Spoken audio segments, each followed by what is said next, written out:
Hi, everybody. This is Jose Palomino, CEO of Value Prop, and your host on Business Growth on Purpose. And today, I want to continue our discussion around strategy. And last week, we talked about some of the common strategic models that people use when they talk about strategy. Everything from the classic BCG's matrix, four-quadrant matrix, Dr. Michael Porter's five forces, Michael Tracy and Fred Wassemer's discipline and market leaders. And, I kind of landed on what I thought was a very simple thought question around what is strategy, right? And I don't want this to be heady or feel like it's something that only big companies can engage in, because that's not the case.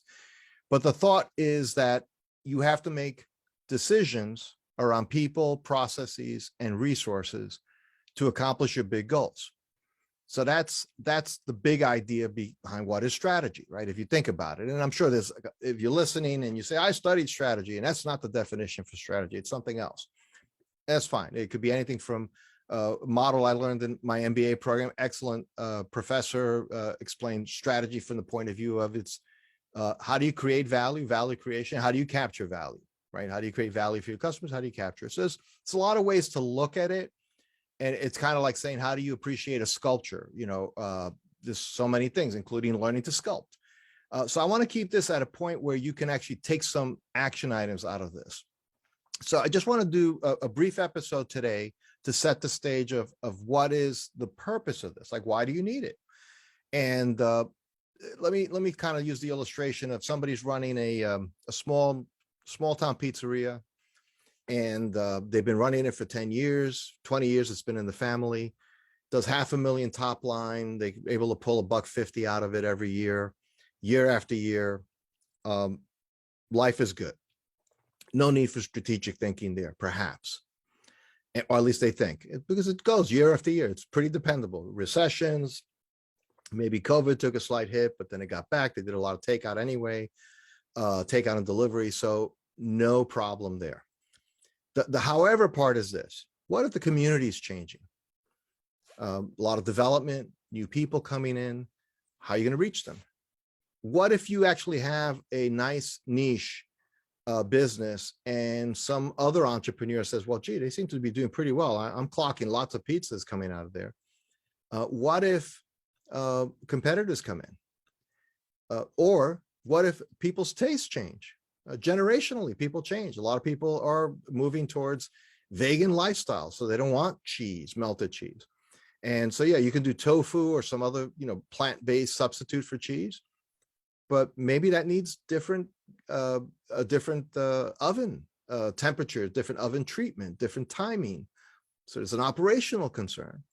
See, we can't escape the need to think through what we want to accomplish.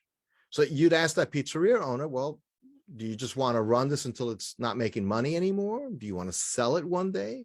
Do you want to retire? Do you want to work less? Those are important questions around people. In that case, in that kind of small shop environment, the person that you're really asking about, or the people that he or she has to worry about, is themselves.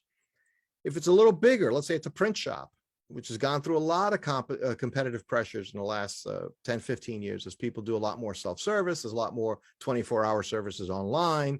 There's the FedExes, the UPSs, and so on. How do you compete in that space? That's classic strategic thought questions.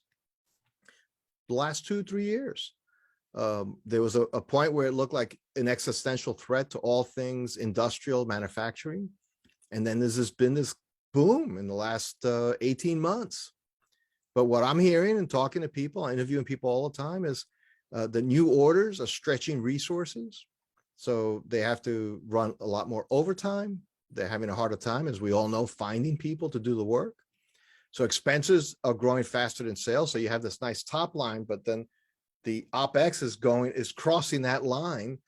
So it's not good to have growing business and declining profits, even as a percentage.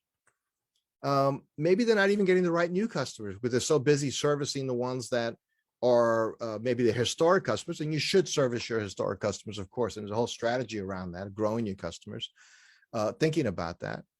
But how do you grow them? How do you find new customers? Because you need new pipeline. Otherwise, you will always be subject to the beck and call and the demands of your current customers, especially in industrial categories where you do have competitors.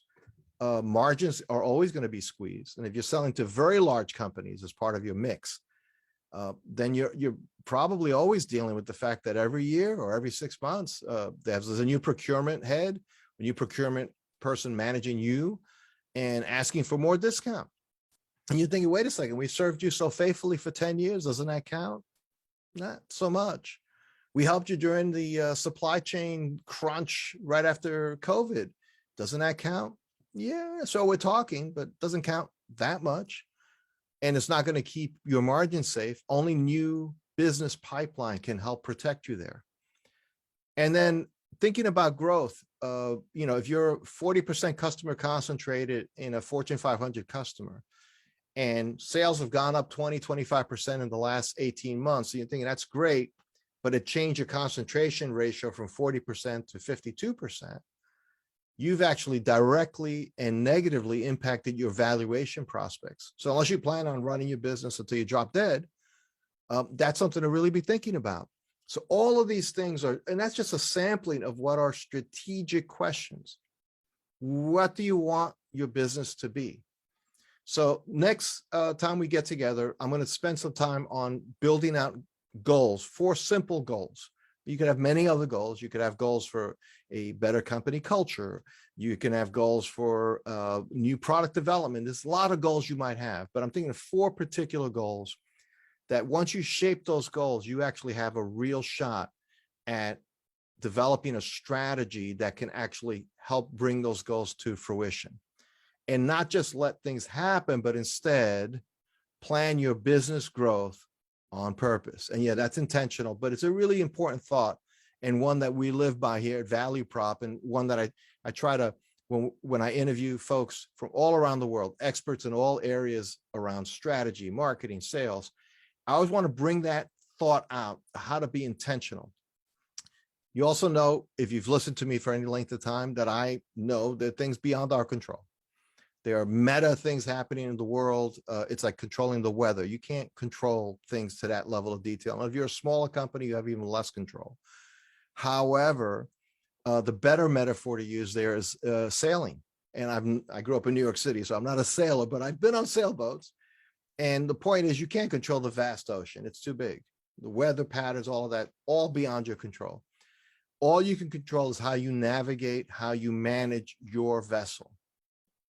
And so you have to think, first of all, if you're in the middle of the ocean, the first thing you want to know is what's your direction and what's the nearest safe harbor for you to aim for. Those are your goals. The safe harbor, where you want to get to, your destination.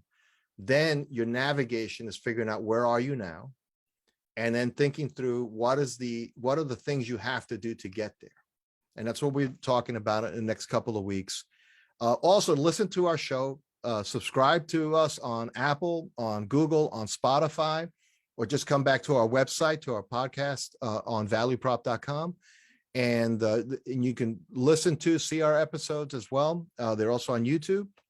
So subscribe to one of those things, because we're not only am I speaking to these things directly, but I'm also interviewing some dynamite folks from all over the world to shed light on these topics, especially in the context of B2B owner-led businesses. So until next time, to your success, this has been Jose Palomino with Business Growth on Purpose. Thanks for listening to another episode of Business Growth on Purpose.